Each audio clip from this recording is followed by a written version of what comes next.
Ulo ng ating mga balita. Sa ating top story, ilan sa mga politikong idinadawit ng mag-asawang Diskaya itinanggi ang mga paratang na nakinabang sila sa flood control projects. Sa balitang lokal, ilang residente sa Namabalan Sur, Tuguegarao City na babahala na posibleng mahulog na ang kanilang bahay dahil sa ginagawang flood control project sa kanilang lugar. Sa pambansa, Senador Lacson, bagong Senate Blue Ribbon Chairman, kapalit ni Senador Rodante Marcoleta. Sa ibang dagat, 6 katao patay sa pamamaril sa isang bus o bus stop sa Jerusalem. Sa atin namang balitang espesyal, underwear, ginawang mamahaling hair accessory ng Japanese fashion brand. Sa kalakalan, taas presyo ng mga produktong petrolyo, epektibo na ngayong araw.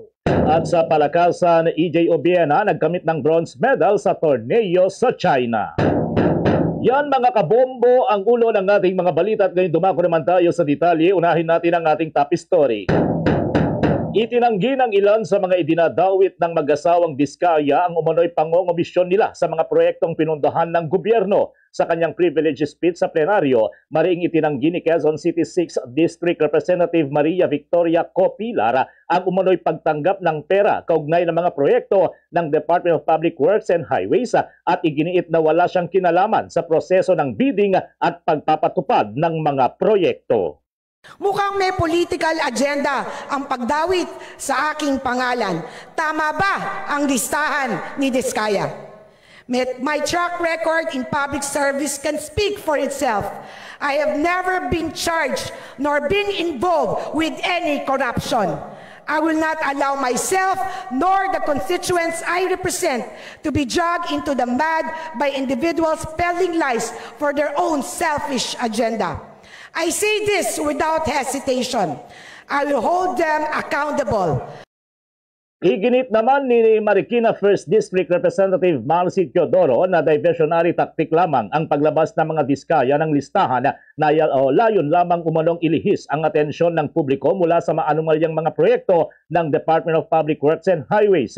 Itinanggi rin ni Uswag Ilonggo Representative Jojo Ang Jr. ang mga alegasyon laban sa kanya habang wala umunong maalala si Romblon Representative Elandro Jesus Madrona nang naging proyekto niya kasama ang alinman sa mga kumpanya ng pamilya Diskaya. Sa pahayag naman ni Quezon City 1st District Representative Aljo Atayde, itinanggi rin nito ang akusasyon ng mag-asawang Diskaya na isa siya sa mga politikong nakinabang sa kanilang flood control projects. Paglilinaw niya pa sa kumakalat na litrato kasama ang mag-asawang kontraktor, bumisita lamang sa kanyang opisina ang dalawa at walang pinag-usapang anumang proyekto. Ayon naman kay Ako Bicol Party List Representative Zaldico, ang mga alegasyon laban sa kanya kaugnay ng issue sa umunoy mga insertion sa 2025 General Appropriations Act o GAA ay isang politically motivated upang linlangin ang publiko. Sa pagdinig kahapon ng Blue Ribbon Committee, isiniwalat ni Pacifico o Carly Diskaya ang pangalan ng ilang mga opisyal ng gobyerno na nakatanggap ng porsyento kapalit ng pagpapatuloy ng mga proyekto. Nakalista umano sa ledger ang halaga ng cash na kanilang natanggap kabilang ang petsa nito. Pamagitan ng mutual termination o pagkakaroon ng right-of-way problem na parehong nagdudulot ng hindi matuloy ang implementasyon ng mga proyekto.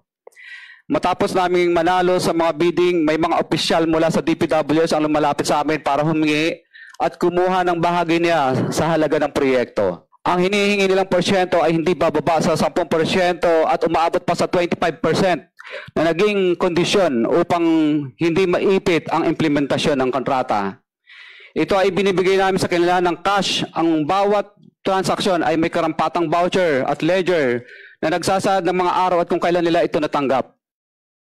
Ikwinento naman ni Sims Honored More Manager na si Sally Santos na nagdadala siya palagi ng pera sa opisina ni Engineer Bryce Hernandez sa Bulacan.